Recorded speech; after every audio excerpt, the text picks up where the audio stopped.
The day it all began, I never imagined my life would unravel in just 24 hours. My name is Victoria Langford, I'm 45, and I've spent the past 20 years building a life I thought was unshakable: marriage, a home, and a sense of security that only comes from believing in the people closest to you. But that illusion shattered faster than glass under a hammer. It started with Alexander, my husband. Handsome, powerful, and wealthy beyond imagination, he had always exuded that air of arrogance that both intimidated and mesmerized. When we first met, I mistook his confidence for charm, and for years, I had tried to overlook the subtle arrogance, the moments when his ego seemed larger than our life together. I had believed love would balance out pride. I was wrong. Our home was the perfect picture of luxury, a sprawling mansion perched on the edge of the city, with polished marble floors, towering columns, and an infinity pool that reflected the skyline. On any other day, stepping into that house felt like stepping into a dream. That day, it felt like a cage. Alexander had just returned from one of his business trips. I remember the way he looked at me. There was something in his eyes that I hadn't seen before, a cold calculation that set my skin on edge. He didn't greet me with the warmth he usually did. No hello, darling, or I missed you. Just a clipped nod, a frown, and a suitcase that seemed heavier than usual, burdened not with clothes, but with intentions. I'm leaving, he said, his voice low, but every syllable sharp as a knife. I've got $500 million, Victoria. And I don't need you in my life anymore. The words didn't register at first. My mind refused to grasp the absurdity. $500 million? And he was tossing me out? The man I had trusted for over 2 decades was treating me like a stranger. My stomach turned, a mixture of nausea and disbelief. Excuse me. I managed, my voice trembling. Are you serious? He didn't answer. He simply turned, swinging his expensive leather bag over his shoulder, and walked toward the door as if I were an afterthought. My heart pounded in my chest, disbelief giving way to panic. I ran after him. Alexander, we can talk about this. But he ignored me, his hand on the doorknob, his eyes avoiding mine. And then he said something that made my blood run cold. You'll see, Victoria. You'll realize soon enough. Maybe not today, maybe not tomorrow, but when it all falls apart, you'll understand why I did this. And just like that, he was gone. The echo of the door closing reverberated through the grand halls of our mansion, leaving me in a silence so profound it felt like the walls themselves were mocking me. I sat there for what felt like hours, trying to make sense of it. The betrayal was suffocating. All the years of trust, the shared dreams, the nights I had spent comforting him through stress, the sacrifices I had made for our family. All dismissed with a flick of his hand. The first thought that crossed my mind was disbelief, followed by fury. Alexander had always been ambitious, yes, but I had never imagined he could be this cold. That man, who once swore he'd protect me and our life together, had reduced me to nothing in less than a day.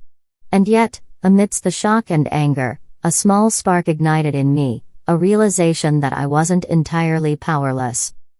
I began pacing the mansion, eyes darting over every room we had once shared. The study, where he spent hours plotting deals, the library, where we had celebrated anniversaries, the living room, filled with laughter that now felt hollow. Everything around me was a reminder of what he thought he could take from me. But I had news for Alexander, he didn't know me as well as he thought.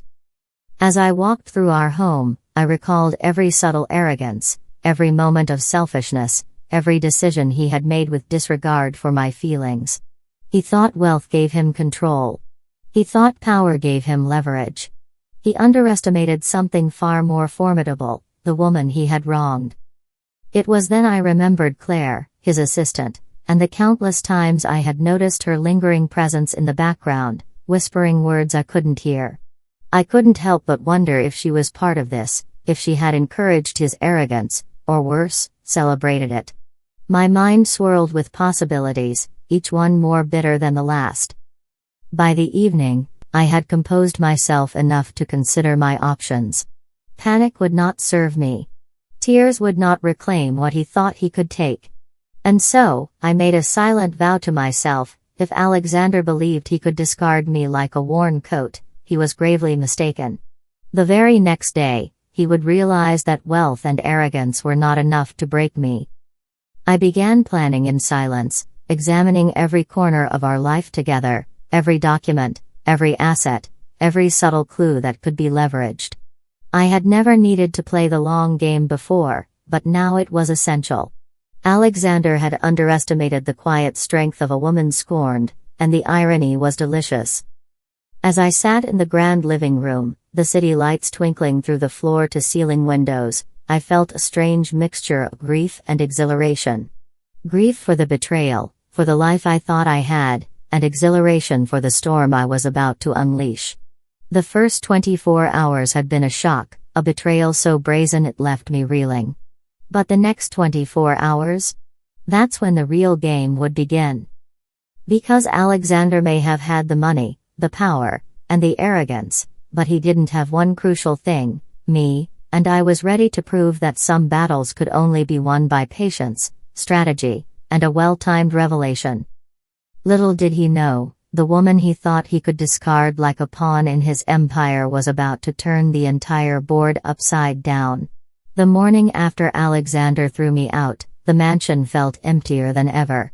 Silence had replaced the hum of our life together, but it wasn't just the absence of his voice, it was the weight of betrayal, pressing down like a storm cloud I couldn't shake. I wandered through rooms that once held warmth and laughter, now haunted by his arrogance, by the thought of $500 million he believed he could wield against me. I tried calling him. No answer.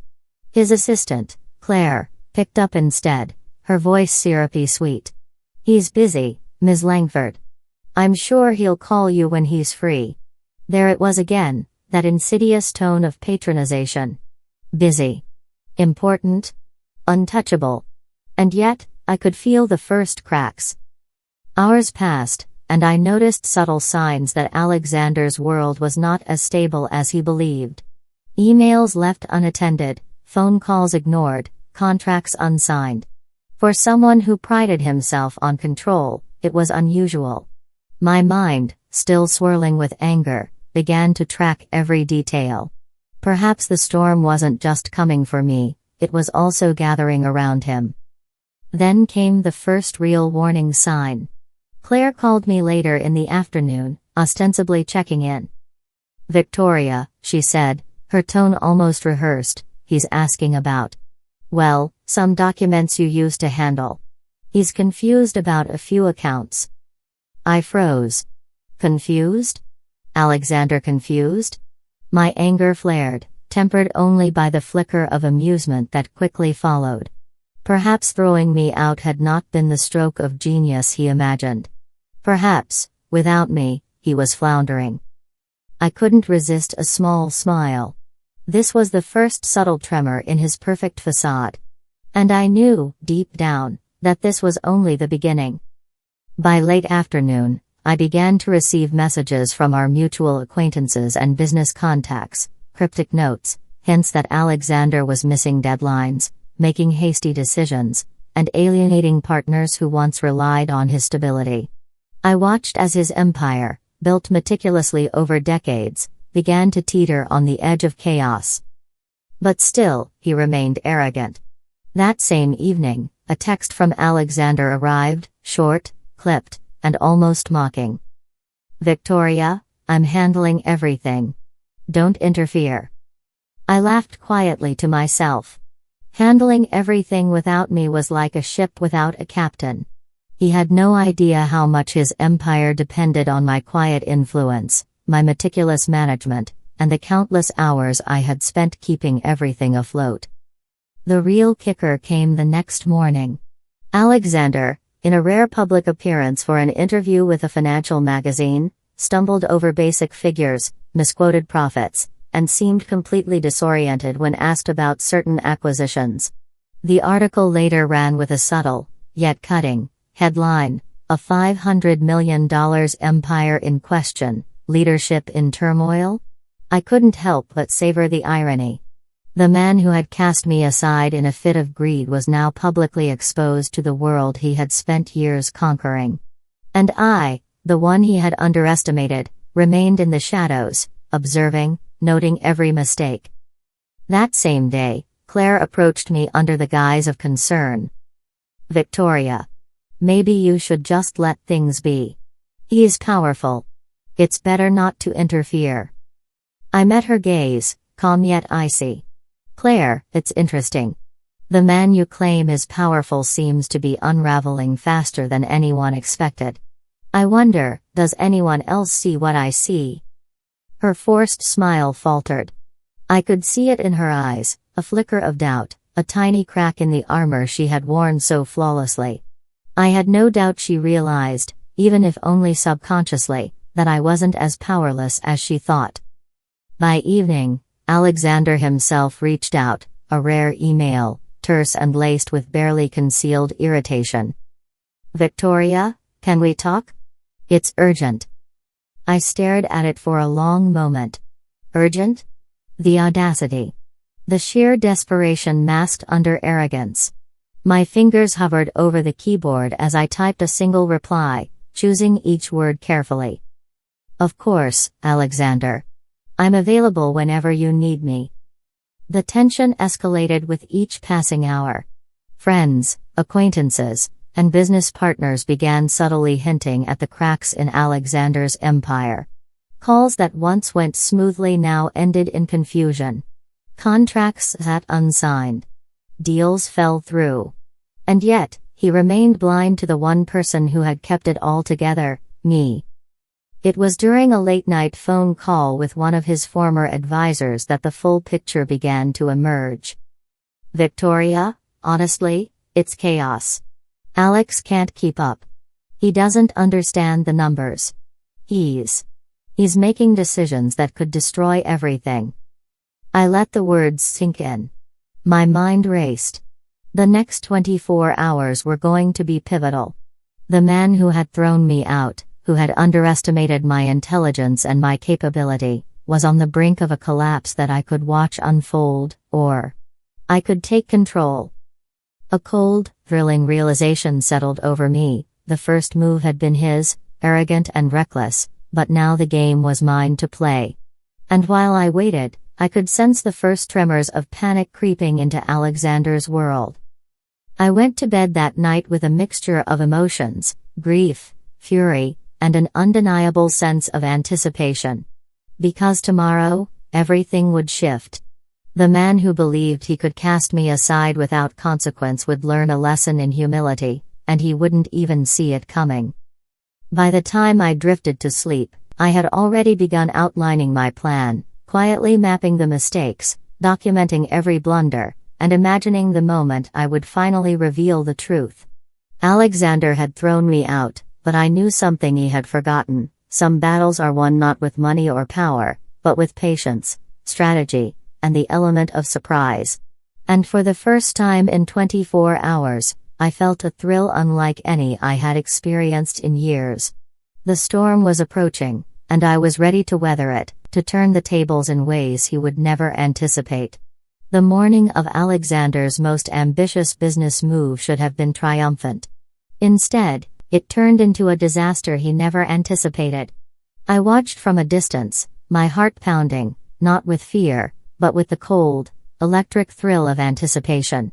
Alexander had always prided himself on control, on precision, on the flawless execution of every plan. But in my absence, cracks began to show. His arrogance, his belief that money alone could sustain an empire, became glaringly evident. The first sign came from the boardroom. I received a panicked text from an associate I trusted. "Victoria, you need to see this. Alex just misreported Q2 earnings, by millions. Clients are pulling out. He's lost control." I could hardly contain my emotions. Shock mingled with a bittersweet satisfaction. The man who had thrown me out, who believed he could crush me with his wealth, was unraveling in real time. By noon, reports started coming in from various partners and investors. Deals that had taken months to negotiate were collapsing. Alexander's advisors were calling me discreetly, unsure if they should step in, whispering words I hadn't heard in years. "He doesn't know what he's doing, Victoria. He's making reckless decisions. The $500 million empire is crumbling." I felt a pang, not of guilt, but of vindication. All those years of diligence, the meticulous planning I had quietly overseen, now became glaringly apparent in its absence. Without me, Alexander was exposed as nothing more than a fragile ego wrapped in a suit. Then came the call that shook me momentarily, not from Alexander, but from Claire. "Victoria. You need to come. He's asking for you. He doesn't know who else to turn to." I smiled, a slow, deliberate smile. He was desperate, and desperation always comes with arrogance in tow. He still thought he could summon me like a servant, unaware that the game had shifted. I arrived at the mansion in the early evening, greeted not by warmth, but by tension so thick it was almost tangible.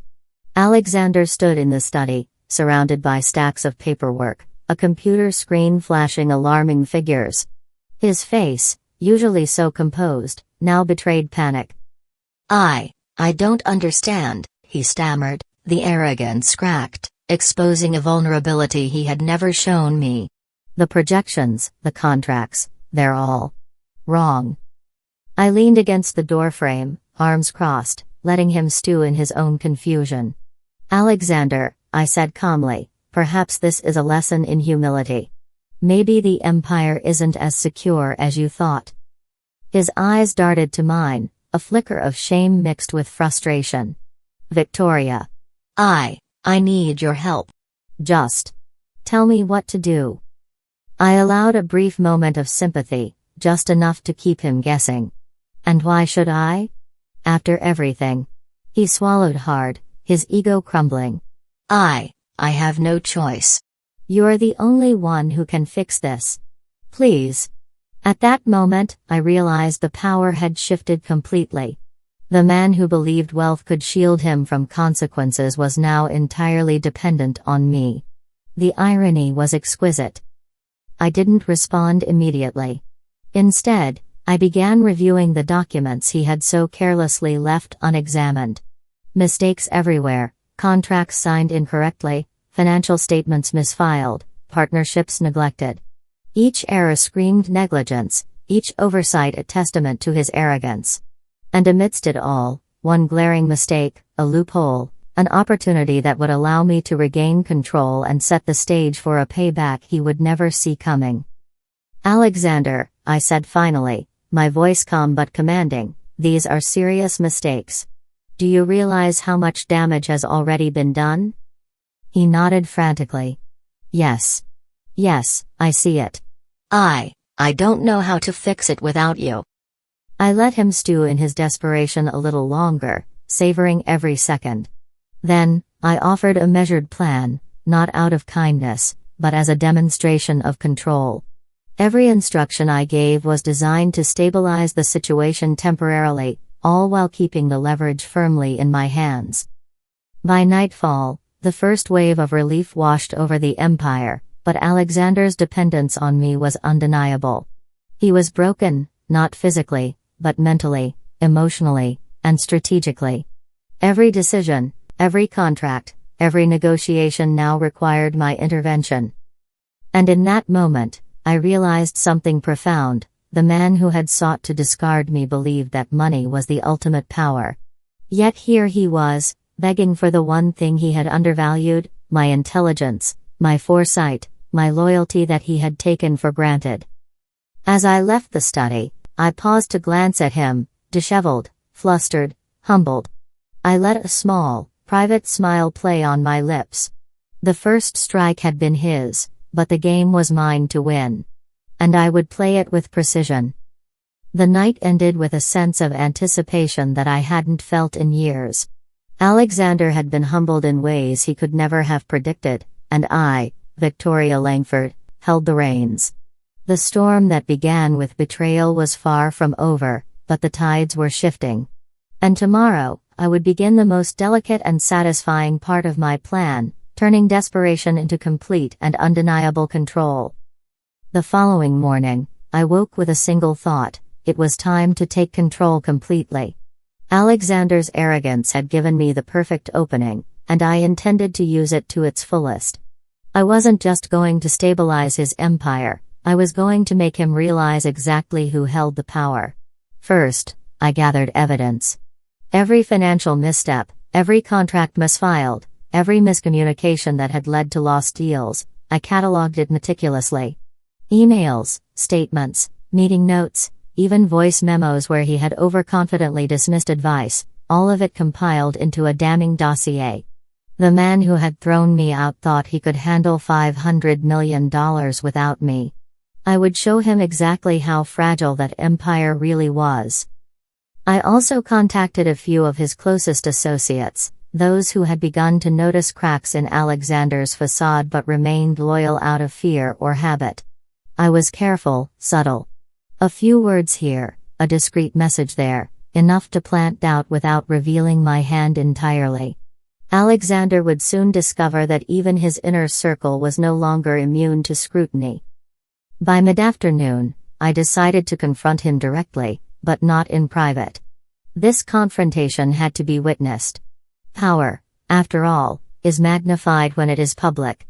I invited Alexander to a strategy session in the main boardroom, insisting that key executives and legal advisors attend.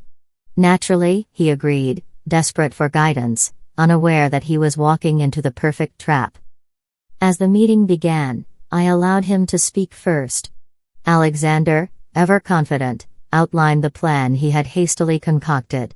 His voice was brisk, authoritative, but there was an unmistakable tremor in his tone. I noticed subtle signs of stress, his hand shaking slightly, the tightness around his eyes, the forced calm. Perfect. Then, I began. Calmly, deliberately, I laid out the evidence. Each misstep was presented with clarity, every financial blunder highlighted. I didn't need to embellish. The documents spoke for themselves. Emails showed contracts signed incorrectly, deals lost due to poor judgment, and instances where he had ignored critical advice, all of it painting a picture of recklessness and incompetence. The room fell silent. Alexander's face went pale. His eyes darted from me to the executives, trying to gauge their reactions, but it was too late. The damage was already done. Alexander, I said, my voice steady and firm, these are not just minor errors. They are catastrophic failures. If these decisions had continued unchecked, the entire company could collapse in a matter of months. And yet, you thought you could do it alone. He stammered, attempting to defend himself, but every word was met with questions, raised eyebrows, and subtle murmurs from those who once respected him unquestioningly. I continued, showing every transaction, every misstep, and the chain of errors that his arrogance had set into motion. Claire, who had been hovering nervously by his side, looked increasingly uncomfortable. Her eyes flickered toward me, as if silently acknowledging the game had changed. I made no move to attack her directly, but the implication was clear: she had been part of the chaos, willingly or not. Then, I delivered the coup de grace, a summary of the financial losses, potential lawsuits, and regulatory scrutiny that could ensue if these issues weren't addressed immediately. I spoke with precision, with authority, letting the weight of my words settle over the room. Every executive, every advisor, every board member understood the truth. Alexander's face contorted in a mixture of fury, fear, and humiliation. He realized, perhaps for the first time, that his wealth and arrogance could not shield him from accountability. He had relied on me for years, underestimated my intelligence, and now he was exposed in front of everyone he had hoped to impress.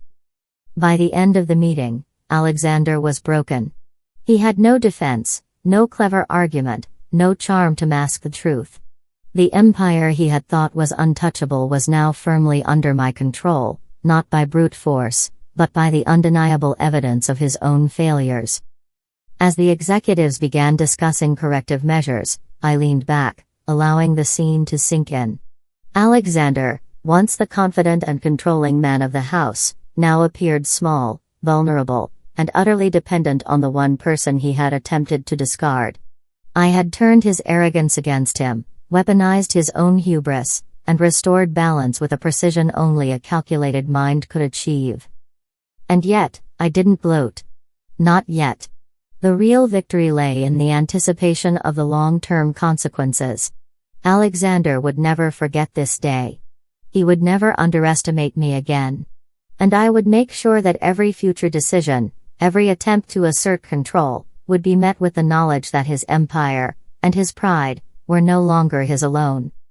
As I left the boardroom, Alexander followed quietly, his usual dominance replaced with a tentative dependence that was almost poetic. I allowed a faint, knowing smile to grace my lips. The storm had been weathered, but the tide had completely shifted. That night, alone in the quiet of our mansion, I reflected on the transformation. Betrayal had sparked a fire, but strategic patience had turned it into a weapon. Alexander had thought he could discard me with a flick of his hand. Instead, he had handed me the keys to control not just his empire, but his recognition of my power. The first strike had been his, reckless and arrogant. The second, calculated and public, had been mine. And the final act, the complete reclamation of control, was yet to come. Alexander had learned, in the most humbling way possible, that some battles are never won by money alone. Some battles require patience, intellect, and the quiet satisfaction of watching an arrogant man stumble into the trap he didn't even see coming. And I, Victoria Langford, was ready to watch the final act unfold. The morning after the boardroom showdown, the mansion was quiet, but it was a different quiet. The air no longer hummed with Alexander's unchallenged authority. Instead, it carried a subtle tension, the kind that precedes reckoning. He no longer spoke to me with arrogance, his voice was cautious, almost fearful, as if every word might betray his dependence. I moved through the house deliberately, savoring the power that had once been stripped from me. Every room, every detail of this lavish estate, reminded me of the life I had built alongside Alexander, and the folly of his arrogance. He had thought wealth alone could define dominance, but control, true control, had never been about money. It had always been about strategy, patience, and precision. Alexander attempted to assert himself that afternoon. "Victoria, I've scheduled a meeting with investors. We need you there," he said, his usual confidence replaced by hesitant urgency. I let a small, calculated smile cross my lips. "Of course, Alexander. I'll attend, but let's be clear, the decisions from here on will be mine." He hesitated, swallowing hard. The acknowledgement, unspoken but understood, was enough. He had finally realized what I had known all along: without me, his empire was fragile, and his arrogance was meaningless. The days that followed were a delicate dance of control and revelation. I guided decisions, corrected missteps, and subtly reshaped the narrative around Alexander's previous failures. Board members and investors began to see him differently, not as a titan of industry, but as a man who had been reckless, overconfident, and dependent on someone he had once dismissed. Meanwhile, I began to reclaim my material legacy as well. Control over the finances, the management of high-value properties, and the influence within the business circles once dominated by Alexander, all fell quietly into my hands. Wealth, yes, but also power, the kind that no single contract or paycheck could ever truly measure. And yet, amid all this, I allowed for small acts of poetic justice. Alexander had underestimated me, so I let him face the consequences of his own mistakes publicly. A minor miscalculation, previously overlooked, became a lesson he couldn't ignore. Deals went awry, minor losses mounted, and he was forced to approach me, humble, contrite, and utterly reliant. One evening, as the sun set over the sprawling estate, Alexander approached me once more. "Victoria. I realize now. Everything. I made mistakes. I need your guidance." I looked at him, my expression calm yet unyielding. Guidance, Alexander, has always been available, but respect must accompany it. Power without respect is nothing, as you've now learned the hard way. He nodded, his eyes reflecting both regret and awe. For the first time in decades, the man who had thought himself untouchable was humbled, not by competitors, not by luck, but by the very person he had sought to discard. In the quiet that followed, I reflected on the journey. Betrayal had sparked the fire, but patience and strategy had allowed me to reclaim everything: dignity, control, and the tangible symbols of our shared life, the mansion, the finances, and the influence that had always been mine in all but name. Yet, even in this triumph, I left the ending open. Alexander would remain a presence in my life, a reminder of what happens when arrogance overshadows intelligence, when wealth is mistaken for omnipotence. The empire remained intact, yes, but now it was steered by someone who had learned to wield power with precision and foresight. And in that quiet reflection, I realized the ultimate lesson: wealth is nothing without wisdom, and arrogance is easily undone when confronted with patience and cunning. Some victories are sweet not just because of the outcome, but because of the poetic justice in seeing a man humbled by his own hubris. As I stood overlooking the gardens of our estate, I whispered to myself, half in triumph, half in resolve. Alexander thought $500 million could replace me. But he didn't realize, some assets are priceless, and some lessons are unforgettable. And if he ever questions it again, he'll remember this day. Not just for the empire, but for the undeniable truth: underestimating someone once is a mistake you pay for twice, and I intend to make sure that lesson lasts a lifetime.